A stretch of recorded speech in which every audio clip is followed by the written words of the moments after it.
Ce soir, le chanteur Mika fera son grand retour en tant que super coach dans l'émission The Voice. Pour l'occasion, penchons-nous un peu sur la vie privée de ce dernier et notamment sur le drame qu'il a connu au travers de sa sœur Paloma. Pour Mika, la famille est on ne peut plus importante.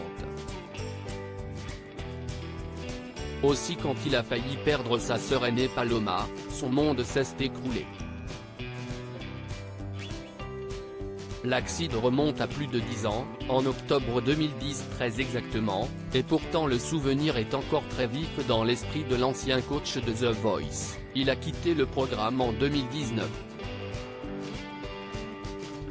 Alors qu'elle était tranquillement en train de fumer à la fenêtre de son appartement londonien, la sœur du chanteur a soudainement perdu l'équilibre et a basculé dans le vide. Scène est suivie une chute de 15 mètres au terme de laquelle elle s'est dramatiquement empalée sur la grille en fer forgé de sa résidence.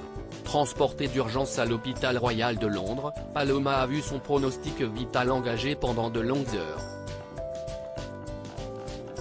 Paloma a subi une importante opération des jambes et une intervention chirurgicale à l'abdomen.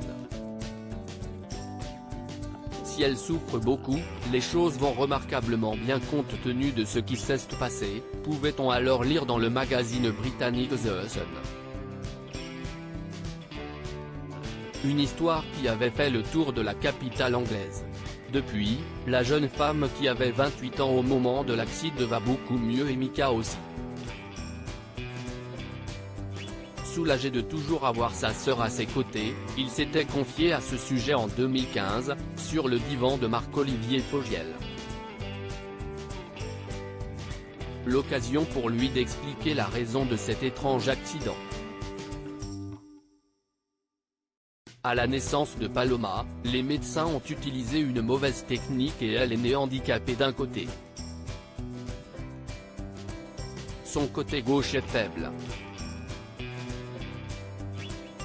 Mais elle voulait son indépendance et son appartement. On lui a dit qu'il y avait des escaliers mais elle s'en fichait. Ça s'est passé le soir où elle a déménagé. Après l'avoir aidée, je suis rentré chez moi. Paloma fumait secrètement à la fenêtre dont le bord lui arrivait au niveau des genoux et elle est tombée, a-t-il expliqué précisant que c'est la colocataire de sa sœur qui était venue l'informer du drame.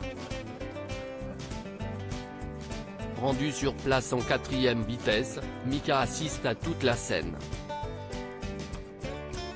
Ils ont dû prendre les barreaux avec eux à l'hôpital, en voiture, car il n'y avait pas de place pour des hélicoptères.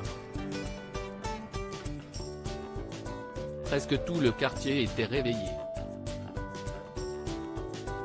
Les gens regardaient par la fenêtre. Je l'ai vue dans cet état, et j'ai fait une petite prière. Je me suis dit, s'il vous plaît, soit elle est morte ce soir, soit elle avance avec une belle vie. Ça a fonctionné, non seulement elle a survécu, elle n'a pas eu de problème de cerveau, mais en plus, elle marche aujourd'hui toute seule, révélait-il dans 50 Inside, en 2014 cette fois.